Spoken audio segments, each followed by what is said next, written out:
What's up, guys? Welcome to Life Knowledge. My name is Justin Alphabet. Go ahead and like, comment, and subscribe down below. Stay to the end of the video so you get all the information that you need. Today we're going to be talking about simping.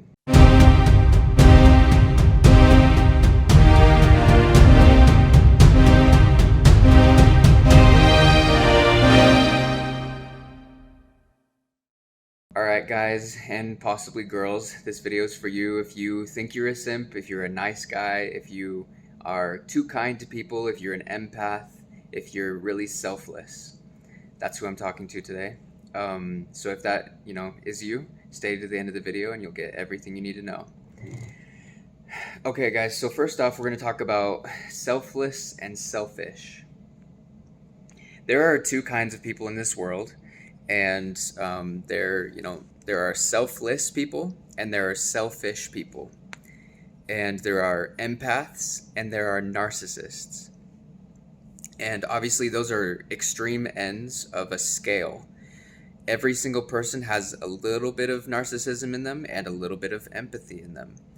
Narcissism is, selfishness and choosing ourselves. And empathy is, putting others before us, and selflessness. So every single person has both of those inside of them. It's not, one or the other typically, and most people are pretty balanced. Oftentimes, when people are too selfless or too selfish, that is when it starts to hurt themselves and other people. When you're too selfless is when you are considered a simp or a nice guy. It's when you're giving too much of yourself to people to the point where you have nothing left for yourself. And sometimes people on the opposite end of the scale, the selfish, take advantage of endless givers, of selfless people, of people who just give everything of themselves, and so that ends up hurting the selfless people and benefiting the selfish people. And also hurting the selfish people. It also hurts people when they take too much from other people as well, because that means they're not self-reliant. So the point being here is that you want to create a balance or homeostasis or a central line between being selfish and selfless. You want to put yourself first in certain situations, and you want to put others first in certain situations. There are different, obvious situations, but most people who are simps always put other people before themselves, specifically in relationships. And so I'm going to tell you guys a quick thing about the different dynamics of a relationship. There are 3 separate dynamics in interpersonal relationships between typically a man and a woman, or just in, romantic relationships or things of that nature. So first off, we have a dependent relationship.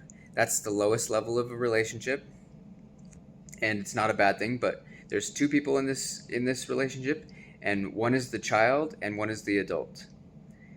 If you think of like dependence on your parents, that's essentially how this relationship looks.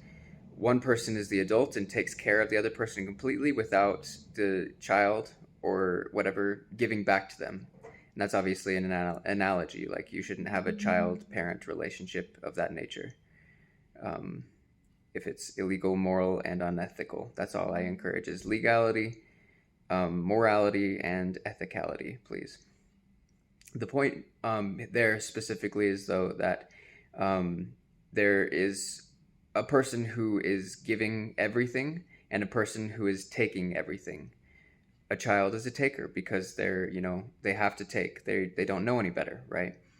But in a romantic relationship between a man and a woman, or in romantic relationships, you need to have the dynamic of equality, or else the parent, the adult, will become resentful to their significant other, because typically we want people who equal us or will give something back to us at some point. If you are the only one giving in a relationship, it'll feel like a burden. And I'm sure that many simps have felt that way. I'm sure that many people who simp have felt that way. In the past, I've felt that way. I used to be a nice guy. I used to, at times, simp for people or whatever. But I've cured myself by learning these tips. So that's the first level of a relationship is, or like the lowest level of and type of relationship, which is dependent. Then we have codependency, which is the second level of a relationship or second type of a relationship. And that's where two people completely depend on each other for, happiness in a relationship. When this is typically like the storybook romance where like two people come together and they give all of their love, like they give everything of themselves to this other person, and the other person gives everything of themselves to this other person. But I want you to imagine for a second attraction, right? Like a magnet. So in attraction, there's a positive and a negative, right? There's two sides. There's typically a masculine and a feminine, and with that, they have to be facing each other, like a positive and a negative charge, to connect completely, right? So with this analogy, I want you to think of two cups, a masculine cup and a feminine cup.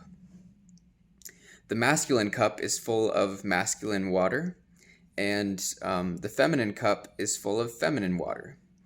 If the feminine cup pours all of her feminine water into the masculine, and the masculine pours all of his masculine water into the feminine, like they switch water basically, codependently, the masculine cup and the masculine cup and the feminine cup will feel out of place because they're not filled with the juice or the water that they're supposed to be filled with, essentially. And their roles will switch, or they'll become complicated, or they'll feel dissatisfied and never fully get the type of satisfaction that they need. So both cups need to be filled with their own juice, which leads us to the highest level of a relationship, which is called interdependency. And interdependency is where both people have their own full cups, and they, have a cup and have a cup. And then they have a third cup, which is the relationship, which they both pour into equally. So essentially, like, each person brings forth a little bit, but is creating their own happiness. They're not relying on the other person for happiness. They have happiness by themselves, each individually, which means they're dependent, on themselves. And then they're also interdependent on each other. So like, I'm my own happiness and my significant other is her own happiness. And then we come together and share the happiness that we both have together individually. And so that's how a true, happy, healthy relationship is supposed to look like. You're never supposed to rely on someone for happiness. And like we were talking about before with, simping or whatever, typically, a simping relationship looks like a selfish person who is, a dependent, and a selfless person who is a non-dependent, like an adult, essentially, an adult to a child relationship.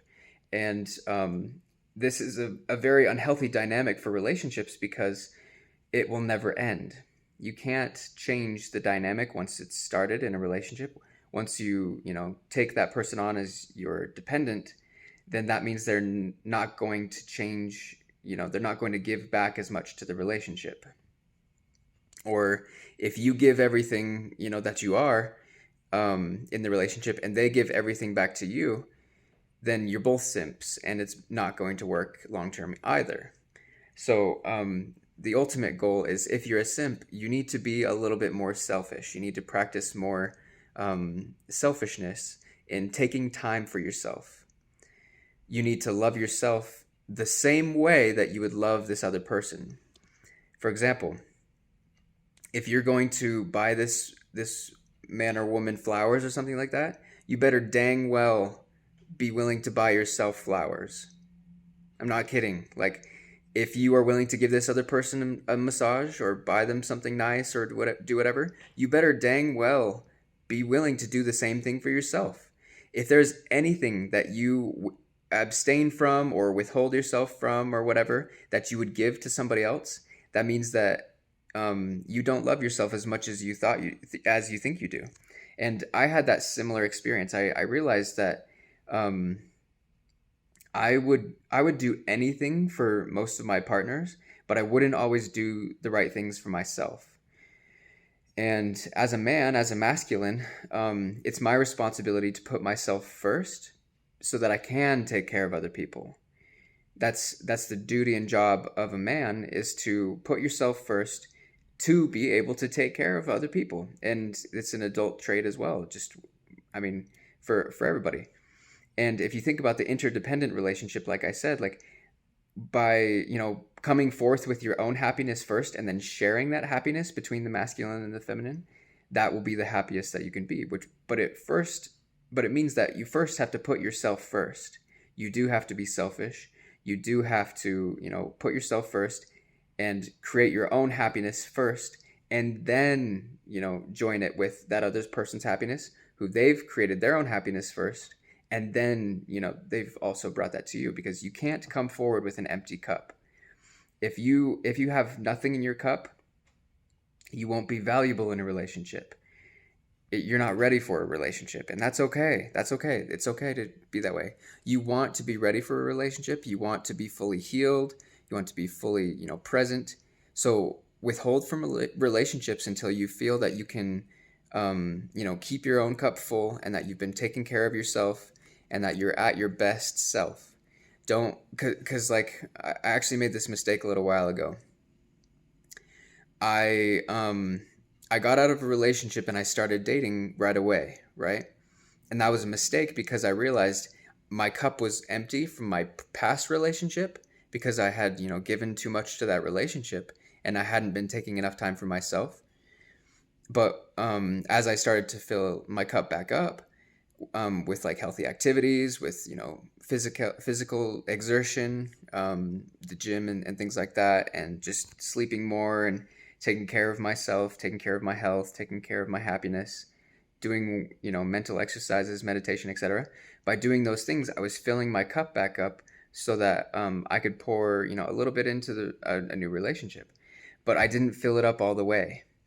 And so I attracted someone who also hadn't filled up their cup all the way, because you can only attract what you are. Your magnetic attraction, like in magnets, can only be as strong as, the growth of the magnet, or the size of the magnet, or whatever, right?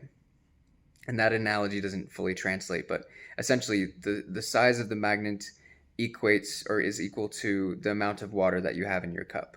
So I attracted a magnet that was, like this big, and, my partner's magnet was this big. And ultimately, we both could have had magnets that were this big and this big, right? Like the same size, but bigger, but we didn't take the time to wait. We didn't take the time to fully heal ourselves. And we had an amazing relationship, but it ended ultimately because both of us were being codependent. We didn't have a full cup initially, each of us. And so we were reliant on the other person to, pour back into each other, right? So that's why it didn't work out. But in an interdependent relationship, you take time, you set boundaries to make sure that you have time for yourself alone, and that you, go to the gym alone, you take your space alone. You need alone time for yourself in a relationship.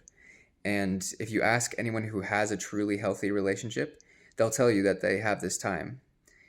That they have their alone time, away from work, away from their spouse, away from their friends, but they also have all those times separately too. And so set time aside for yourself. And I want you guys to comment below, what's something that you like to do just by yourself? Like, do you like to go hiking by yourself? Do you like to, just sleep or relax or read a book or, watch some Netflix or, whatever things? But make sure you set like 1 hour aside per day minimum to do something just by yourself without anybody else, and completely alone. Being alone is so good for you. It's necessary. So take the time to do that.